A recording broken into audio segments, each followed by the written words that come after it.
Baada ya muda mrefu, baada ya siku kupita, baada ya wiki kadhaa kupita, hatimaye kwa upande wa klabu ya Dar es Salaam Africans siku ya hii leo wanashuka dimbani kuvaana na Namungo FC, mchezo wa ligi kuu Tanzania bara, na tayari kwa upande wa Mwalimu Lodi Hamdi ameweza kuandaa jeshi lake la wachezaji 11 ambao wanakwenda kupambania alama 3 mbele ya Namungo, na tayari neno majina hapa ya wachezaji ambao wanaanza moja kwa moja kwenye kikosi cha kwanza. Lakini kabla sijakutajia moja kwa moja kikosi ambacho kinaanza kwenye mchezo wa siku ya hii leo, nikukumbushe tu kwamba hii hapa ni Swahili Media. Kama bado hujaweza kusubscribe, basi nikuombe subscribe ili tuwe pamoja siku zote. Mimi naitwa Chicharito, karibu sana tuweze kuangazia hapa kikosi kwa upande wa klabu ya Yanga dhidi ya Namungo, kikosi ambacho kinapambania alama 3 mbele ya Mwalimu Lodi Hamdi. Mfumo ambao amekuja nao ni mfumo wa 4-2-1-3, ndio mfumo pendo ambao amekuwa akiutumia kwenye michezo kadha wa kadha kwa upande wa mwalimu huyo.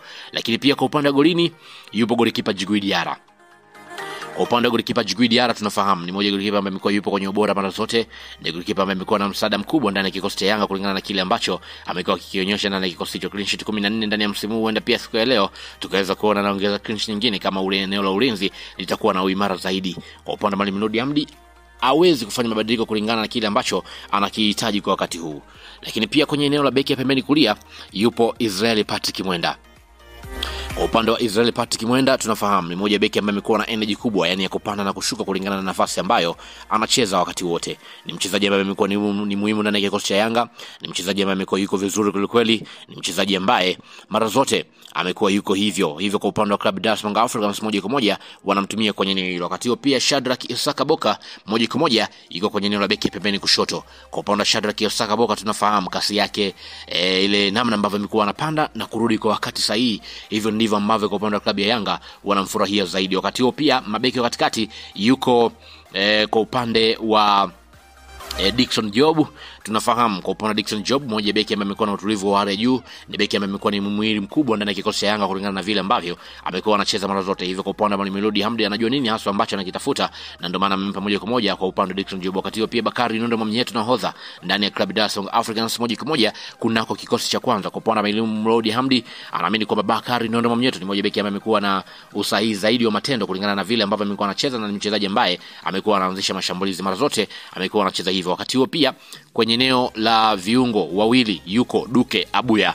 Kwa upande wa Duke Abuya tunafahamu ni mmoja mchezaji ambaye amekuwa ni muhimili mkubwa kwenye eneo la katikati kwa upande wa klabu ya Yanga, mara zote amekuwa anacheza kwenye eneo hilo, ni mchezaji ambaye amekuwa na msaada mkubwa, hivyo moja kwa moja atacheza kwenye eneo hilo. Wakati pia yupo Mudathiri Yahya.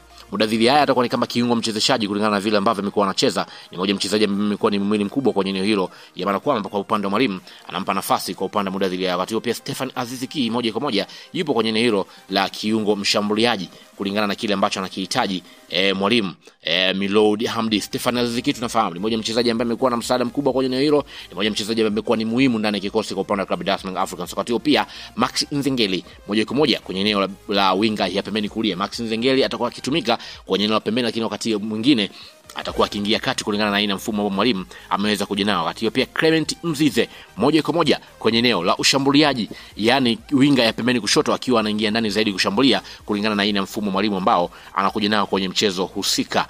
Mara zote Clement Mzize tumekuwa tukiona akicheza namna hiyo. Wakati pia Prince Mpumelelo Dube moja kwa moja kwenye eneo la ushambuliaji, yani namba 9, yeye ndiye ambaye atakuwa ni key kwa upande wa klabu